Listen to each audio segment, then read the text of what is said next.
Oi gente, aqui é a Nath. O vídeo de hoje é um vídeo muito especial. Trouxemos uma entrevista com a banda coreana The Lotus.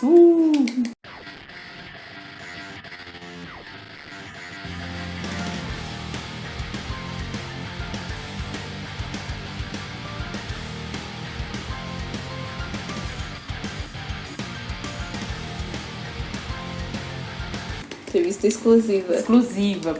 E aí, quero já agradecer a Júlia, muito obrigada por estar aqui hoje. Também ela ajudou a traduzir.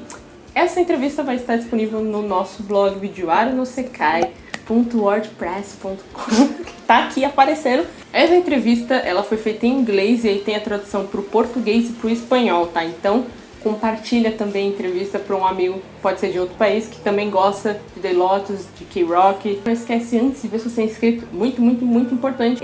Essa entrevista foi feita com dois membros, né, do The Lotus. Sim. Tá. Você pode falar quem são os membros do The Lotus? Os dois vocalistas, o Toa e o Ankimo. Certo. E eles também têm um guitarrista e um baixista. Isso, o baixista é o Yushin e o guitarrista é o Tari. Certo, a bateria suporte, então eles são uma banda de 4 membros, formado ano passado, 2021. 2020 e 2021, primeiro lançamento de 2021. Eles lançaram o primeiro álbum deles, EP, acho, em agosto de 2021, chamado Dadaísme.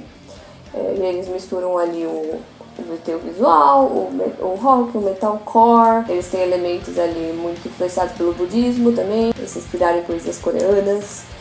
Pra escrever a letra também. E o último lançamento que foi agora em fevereiro, né? Dia 24 de fevereiro, eles lançaram o single You and I.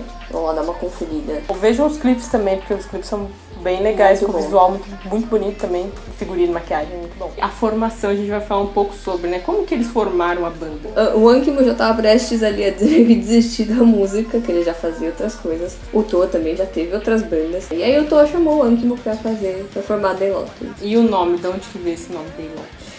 Então, segundo o próprio Ankimo, né, ele queria achar palavras que fossem fáceis de pronunciar, né? Então, ele pegou o Day, que vem de uma das bandas preferidas dele, né? Day Shell.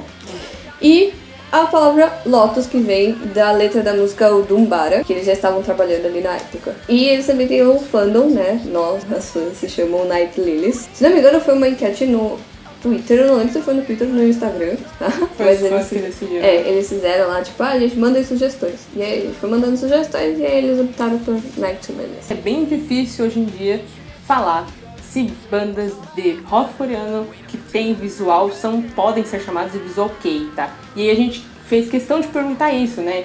Vocês se veem como uma banda de visual K? Porque pra gente é difícil, né, afirmar que sim e que não. O que eles responderam? Não, eles falaram que realmente, né, tem algumas dúvidas aí em relação a isso, mas que eles acham sim que é visual K, só que eles também gostam de serem chamados de outros nomes diferentes também, acho que pra não limitar ali, né, o estilo deles. Então como visual K, K-Glam Rock, que eles usam bastante, às vezes até pra outras bandas, né, que tinham um certo visual, K-Rock. Então a gente aqui no Brasil pode até falar, mas tem que tomar cuidado que às vezes esse termo visual K é muito limitado, né, então fica essas outras opções de nome, né? Muitas das bandas e dos bandomen, digamos assim, da Coreia se inspiram no visual K do Japão, né? E eles também se inspiraram em bandas de VK do Japão? Sim, eles têm, né, algumas influências na forma de vestir, na forma de falar e como pensar. Isso eles mesmos que disseram, né? Mas com certeza eles têm sim influências, mesmo porque eles gostam das bandas de lá também, né? Bandas de visual K. Eles são fãs também, então acaba tendo influência, não tem como. E aí lembrar pra quem não conhece The Lotus que eles já fizeram covers de Dear in Grey, né? De Grey e Kuroyume também. E uma banda coreana.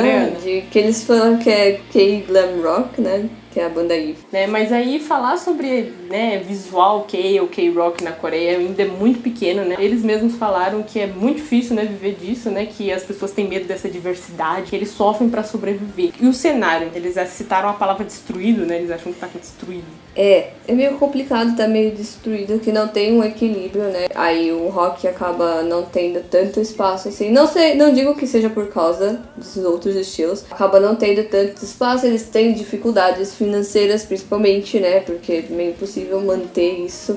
E às vezes eles não têm a energia suficiente, a energia e o tempo suficiente pra fazer as coisas. Pra ter a banda e pra ter um outro emprego, alguma outra coisa pra sustentar a banda e pra se sustentar. Então acho que as maiores dificuldades deles são essas. Raramente dura uma banda. Raramente dura, ou que raramente, às vezes até algumas conseguem chegar no mainstream, porque, por exemplo, o Eve é uma banda que no começo dos 2000 conseguiu se apresentar em programas de música na Coreia, na TV, mas que não conseguem se manter por tanto tempo, assim na mídia. Mesmo dentro do rock e do metal, né, em que alguns conseguem juntar 1000 pessoas e outros não conseguem juntar nem 10 pessoas, né, num show, numa apresentação. Eles bateram muito nessa tecla, né, pra gente, às vezes é algo que passa despercebido. Então, gente, se você nunca ouviu, vai lá ouvir Day Lotus. Além do blog está no primeiro link aqui da descrição, a gente vai deixar também o Spotify, se você tem Spotify, YouTube, pra você ouvir, dar uma chance pra eles também. Sim. Muito bom, muito legal, principalmente se você já ouve rock, não importa se é VK ou não. No blog também tem já todas as letras da Day Lotus traduzidas para o português, tá? Todas traduzidas do que eles traduziram para o inglês, eu traduzi para o português. Algumas têm tradução para o espanhol, não são todas, mas tá tudo lá no blog, com algumas informações da banda também. E aí a gente pediu para eles recomendarem algumas bandas de K-Rock pros fãs. Então eles recomendaram 18 April, que é a banda de metalcore. A banda TT é da mesma agência deles, da mesma empresa deles. E óbvio a banda Eve, que eles são super fãs. E aí daqui pra frente, né, eles têm planos sim de sair da Coreia, né?